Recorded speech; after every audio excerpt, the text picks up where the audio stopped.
Hello mga mare! For today's video ay gagawa tayo ng simpleng pansit at lalahukan lang natin ito guys ng ninitnit na manok. So simulan na natin. So nagpainit lang ako nito ng mantika guys. Nilagay ko lang yung bawang dito at syempre papupulahin lang natin dito yung ating bawang bago natin ilagay yung ating sibuyas para naman masarap talaga yung kakalabasan ng ating pansit. At pagkatapos nito ay hinalo-halo ko lang ng bahagya guys para mag-brown talaga lahat ng bawang at sibuyas. At nilagay ko na nga rin dito yung ating nit-nit na chicken. Hahaluin ko lang din yan ng gayaan. At syempre lalagyan din natin ng toyo or soy sauce para magkalasa at ang ating paminta. Syempre hindi rin mawawala yung asin.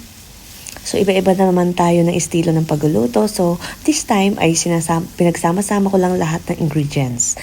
At naglagay lang din ako dito ng oyster sauce na siyang magpapasarap at magpapalasa sa ating pansit.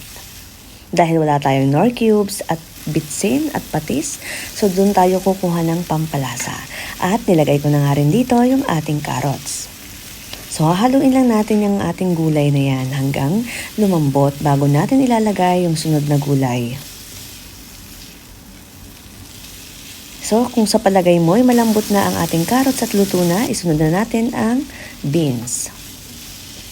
At imekos-mekos ulit natin hanggang mag-mix yung mga gulay bago natin takpan ng ilang minuto. At pagkaraan nga ng ilang minuto, ay haluin lang natin ito ng bahagya at isunod na natin dito yung ating baby mushroom. So again, nasa inyo pa rin kung anong ilalagay nyo o ilalahok sa pansit nyo. Basta ang importante, masarap yung kakalabasan. So first time kong naglagay dito guys ng baby mushroom kasi nga natatakam talaga ako dito kasi ngayon ko lang ulit ito matitikman. Sa shabu-shabu ko nga lang ito natitikman. At pwede pala natin ito ilagay sa pansit. At pagkatapos nga ang haluin, tatakpan na natin ito ng ilang minuto at lalagyan na natin ng tubig. Sa paglagay nga ng tubig guys ay dapat marunong kayo magkalkulo kung gaano karami yung tubig na ilalagay nyo. Kasi ayaw natin na sobrang masabaw yung ating pansit. At isusunod na rin natin dito yung 2 slice ng pansit. So 1/4 yung ginamit ko ditong pansit guys kasi dadalawa lang naman kaming kakain ito.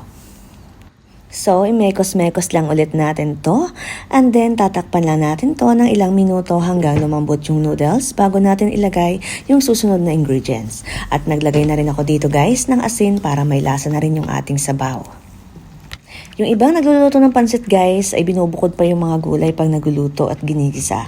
Pero ako guys, ang ginagawa ko, pinagsasama-sama ko lang siya guys para hindi siya madaling mapanis guys.